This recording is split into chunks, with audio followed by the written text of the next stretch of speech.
고난주간 특별 메시지 5번째 시간입니다. 오늘 말씀은 요한복음 19장 28절부터 30절을 같이 합독할 건데요.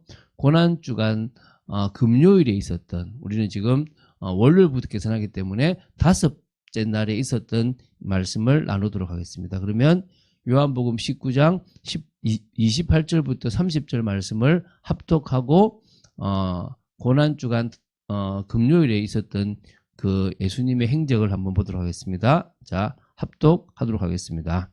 그 후에 예수께서 모든 일이 이미 이루어진 줄 아시고 성경을 응하게 하려 하사 이르시되 내가 목마르다 하시니 거기 신포도주가 가득히 담긴 그릇이 있는지라. 사람들이 신포도주를 적신 해면을 우술초에 메어 예수의 입에 대니 예수께서 신포도주를 받으신 후에 이르시되 다 이루었다 하시고 머리를 숙이니 영혼이 떠나가시니라. 아멘. 자, 고난주간 금요일은 비애의 날이라고 얘기합니다. 말할 수 없는 고통의 날이라고 말할 수 있는 거죠. 만왕의 왕이시고 영원한 구주이시며 또 하나님의 영광을 이 땅에 드러내기 위해서 오신 주님이 제자들뿐 아니라 모든 사람들에게 외면당하시고 버림받으시고 이 세상의 모든 저주와 재앙을 지신 날이 되는 겁니다. 자, 이날 예수님께서는 오전 9시에 십자가에 달리시고 12시에 이제 12시까지 3개의 말씀을 하시고요. 또 3시부터 또 4개의 말씀을 하신 후에 운명하셨습니다. 그래서 십자가에서 7말씀, 즉 가상칠언의 그 말씀을 하셨고요. 속죄 제물로서 구원을 이렇게 이루셨습니다. 아리마대 요셉이라는 사람이 예수님을 자신의 세무덤에다가 장사하고요. 끝까지 예수님을 따라하듯이요. 오늘 우리는요, 예수님의 그 십자가를 믿는 믿음으로 오늘 사실적으로 또 감사의 시간이 되고 부활의 소망을 가지는 시간이 되었으면 좋겠습니다. 자, 그러면 예수님께서 금요일에 정말 계속 새벽부터 바빴던 부분들을 보도록 하겠습니다. 첫 번째가 가룟 유다에 의해서 지금 잡히시는 건데요. 한마디로 이제 다 제자들이 떠나가는 모습입니다. 가룟 유다가 대제사장들에게 이제 말한 겁니다. 지금 내가 가면은 예수님을 잡을 수 있다 했겠죠. 그 대제사장들의 하속들과 군대를 동원해 가지고 예수님을 잡기 위해서 겟세마네 동산으로 왔다는 것입니다. 등과 횃불을 들고요, 칼과 뭉치를 가지고 왔습니다. 그래서 오히려 예수님은 이런 인간들의 모습에 대해서 이렇게 화를 내시기보다는 진짜 참 답답하다라고 말씀하시고 내가 그다라고 이제 얘기하셨는데요. 그래서 이제 예수님께 이렇게 하셨어요.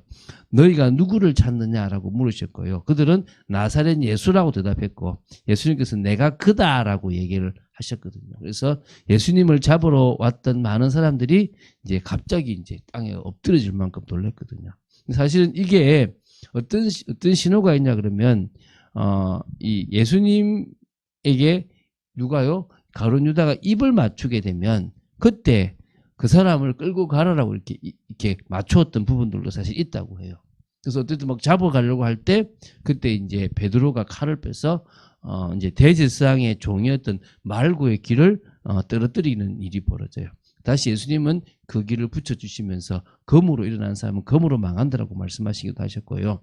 그러면서 오히려 내가 잡히는 것이 맞다고 하면서 잡혀가셨던 부분들이 있습니다. 그리고 제자들은 다 도망을 가게 되는 부분들이 있었죠. 그리고 이제 이 대제사장 앞에 서게 돼요. 그때 대제사장이 2명이 있습니다. 안나스와 가야바가 있거든요. 그래서 먼저 예수님을 잡아 결박하여 그때 그 해의 대제사장이었던 가야바의 장인 안나스에게로 끌고 갔습니다. 안나스는 유대인들에게 한 사람이 백성을 위하여 죽는 것이 유익하다라고 권했던 그런 사람입니다. 예수님을 신문했지만 오히려 예수님의 대답에 답변을 하지 못했기 때문에 다시 이걸 누구한테 보내냐? 가야바한테 보내게 돼요. 그래서요, 이 또 가야바에게 왔던 이 누굽니까? 이 예수님께서는요, 그 당시 이제 대제사장들과 장로들과 서기관들을 만났는데요. 사실은 사내들인 공회의 모임이라고 보시면 되겠죠. 그래서 이제 공회가 모여서 예수님을 죽이려고 증거를 찾고 있었습니다. 그래서 종교 지도자들이 사람들을 매수해 가지고 예수님을 고소하게 했는데요. 너무 거짓 증언들이 말이 안 맞는 겁니다. 일치하지 못하기 때문에 결국 별다른 죄를 찾지 못했어요. 그때 이제 대제사장이 예수님께 내가 찬송받을 자의 아들 그리스도냐라고 직접 물었고요. 예수님은 내가 그니라. 인자가 권능자의 우편에 앉은 것과 하늘 구름을 타고 오는 것을 너희가 볼 것이다라고 이제 대답을 하십니다. 이때 이제 참남하다라고 하면서 이제 이것이 바로 사형의 증거다라고 얘기를 하게 되는 거죠. 그래서 사실은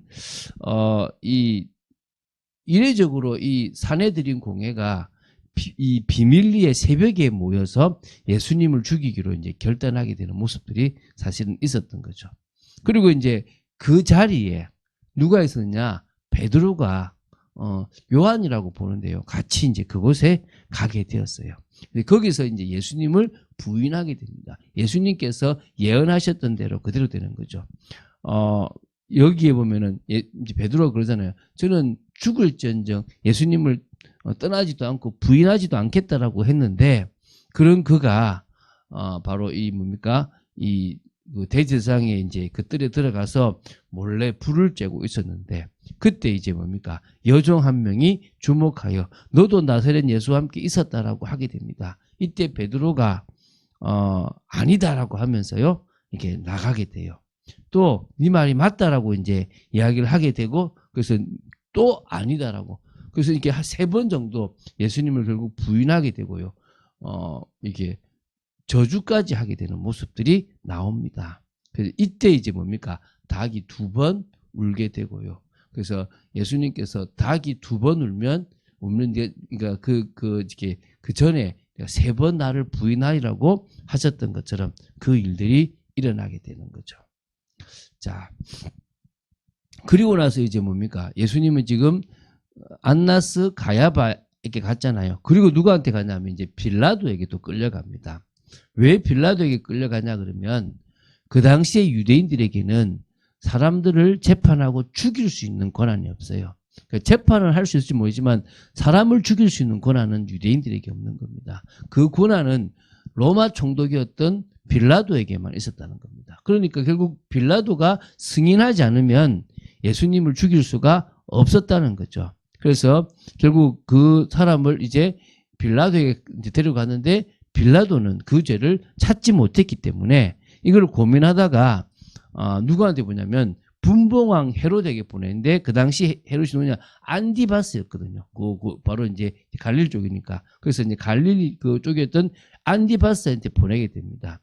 사실 이 헤롯은 예수님을 한번 만나고 싶었어요. 무슨 이적이라도 행할까를 바라고 여러 말로 물었지만 한 말씀도 하시지 않았다는 겁니다. 그리고 옆에서 대제사장들과 서기관들이 계속 고소를 하게 되죠.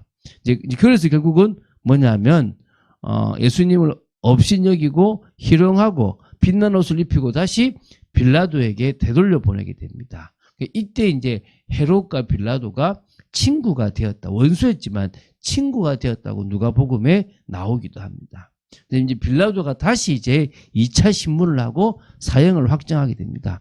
죽이고 싶지 않았고요. 또 아내의 말처럼 아내가 그런 하지 말라고 했기 때문에 놓아주기를 바랬지만 결국 또 바라바라는 그 명절에 한 명을 풀어줘야 되니까 아주 흉악한 바라바와 예수를 비교했는데 오히려 뭡니까? 바라바를 풀어주고 예수를 죽이라고 십자가에 못 박기를 구하게 됩니다.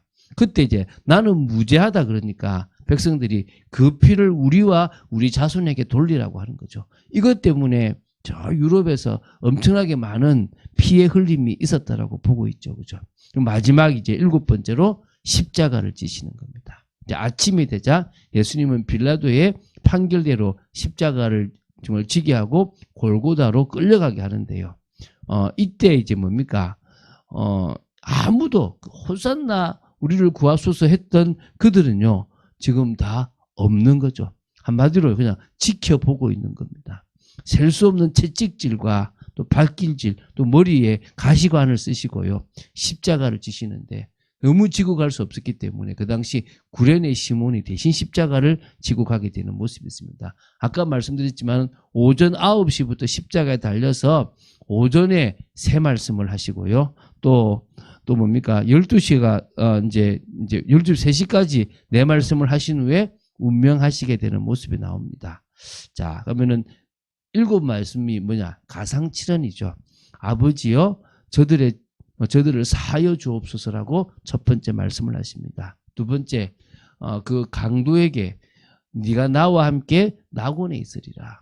당신의 나라를 갈 때 나를 기억해달라고 했던 그 강도에게 네가 나와 함께 낙원에 있으리라고 말씀하셨고요. 또 마리아가 그 앞에 있었고 사도 요한이 그 앞에 있었거든요. 그래서 보소서 아들입니다라고 말씀하시고요. 또 내 어머니다라고 얘기해서 사도 요한이 누구를 모시게 합니까? 바로 이제 이제 예수님의 어머니였던 마리아를 모시게 하는 거죠. 그리고 이제 뭐냐? 엘리 엘리 라마 사박단이라고 합니다. 나의 하나님 어찌하여 나를 버리셨나이까? 라고 이 아람어라고 하는데요. 그 말씀을 하셨고요. 내가 목마르다 말씀하셨고 다 이루었다라고 말씀하셨고요. 누가복음 23장 40 마지막에 말씀하는데요. 아버지 내 영혼을 아버지께 부탁하나이다. 그래서 이 7 말씀을 우리는 가상칠언이라고 했습니다. 이 말씀을 돌아가실 그때에 휘장이 성소의 휘장이 지성소 그 휘장이 한가운데가 탁 찢어졌습니다. 그리고 이제 구원의 길이 열린 것이죠. 그리고 뭡니까? 태양이 빛을 잃었다라고 이야기합니다. 예수님은 우리 때문에 십자가를 지시고 죽으셨습니다. 그것이 진정으로 완전한 사랑입니다. 하루 새벽부터 너무나 많은 힘든 시간들을 예수님께서 보내셨었고요.